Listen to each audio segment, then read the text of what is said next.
तो यार तुम अगर दिन में 10 घंटे भी सो लेते हो और उसके बाद भी तुम्हारी हालत कुछ ऐसी रहती है।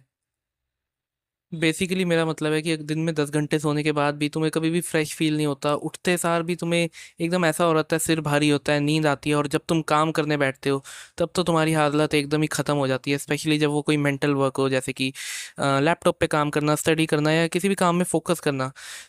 अगर तुम्हें ये सब दिक्कतें अपने साथ महसूस हो रही हैं, काफ़ी ज़्यादा शुद्ध हिंदी नहीं होगी, अगर तुम लोगों को ऐसी कोई भी प्रॉब्लम अपने साथ लग रही है तो देर आर हाई चांसेस कि तुम लोग जो है ब्रेन फॉग से सफ़र कर रहे हो। अब ये ब्रेन फॉग है क्या? बेसिकली ये वही है जो तुम्हारे साथ हो रहा है। इसमें क्या होता है कि तुम्हारा जो माइंड है वो कंप्लीटली फोकस नहीं कर पाता, और तुम्हारी जो बॉडी है ना वो थका थका महसूस करती है, इवन इवन व्हेन जब तुमने 10 घंटे की प्रॉपर स्लीप भी ले लिया उसके बाद भी। तो आज की वीडियो में यही होने वाला है कि मैं तुम्हें इसके सॉल्यूशन बताने वाला हूँ, ऐसी चीज़ें बताने वाला हूँ जो मे भी तुम्हारी हैबिट्स का पार्ट हो। तो अगर तुम इन चीज़ों को अपनी लाइफ से एलिमिनेट करोगे और जो मैं चीज़ें कह रहा हूँ उन्हें अपनी लाइफ में ऐड करोगे तो डेफिनेटली तुम्हें एक बहुत ही अच्छा इंपैक्ट देखने को मिलने वाला है। So let's begin. उससे पहले प्लीज़ यार सब्सक्राइब कर दो मेरे चैनल को। तो मेरा जो पहला पॉइंट होने वाला है ना वो बेसिकली होने वाला है exercise. Adding exercise to your routine. अब यहाँ पर ना बहुत ज़्यादा हाई चांसेस हैं कि अगर तुमको ये सब प्रॉब्लम हो रही है ना तो तुम कोई भी फिजिकल एक्टिविटी नहीं करते, कोई भी एक्सरसाइज नहीं करते।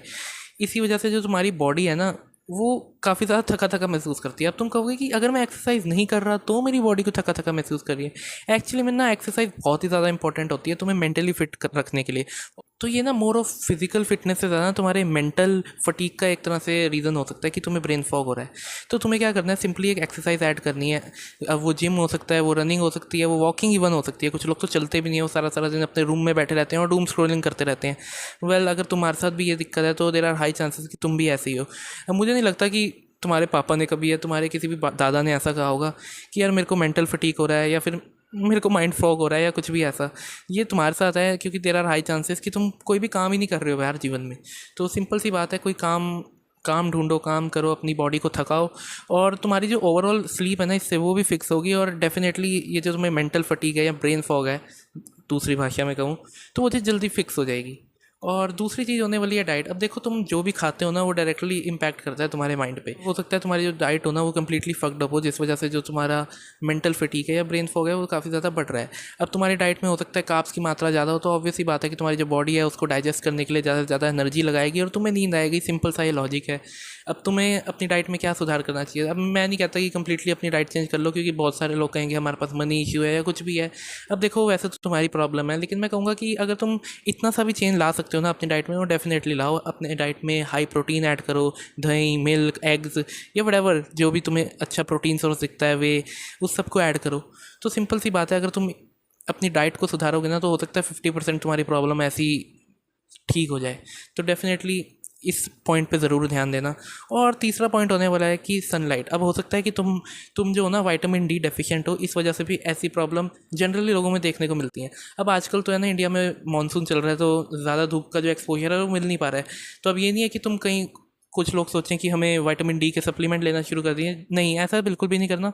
मैं सिंपल सी बात कहूँगा कि अगर तुम्हारे एरिया में धूप आ रही है तो डेफिनेटली सुबह सुबह की धूप लो, वो डेफिनेटली तुम्हें जो है एक्टिव बनाने में हेल्प करेगी। अब चौथी प्रॉब्लम हो सकती है तुम्हारी डूम स्क्रोलिंग या स्लीप साइकिल। अब पहले भी मैंने इस वीडियो में थोड़ा सा बात करी है इस बारे में डूम स्क्रोलिंग के, लेकिन हो सकता है कि तुम रात को 3-3 बजे तक तो है अपना फ़ोन चला रहे हो।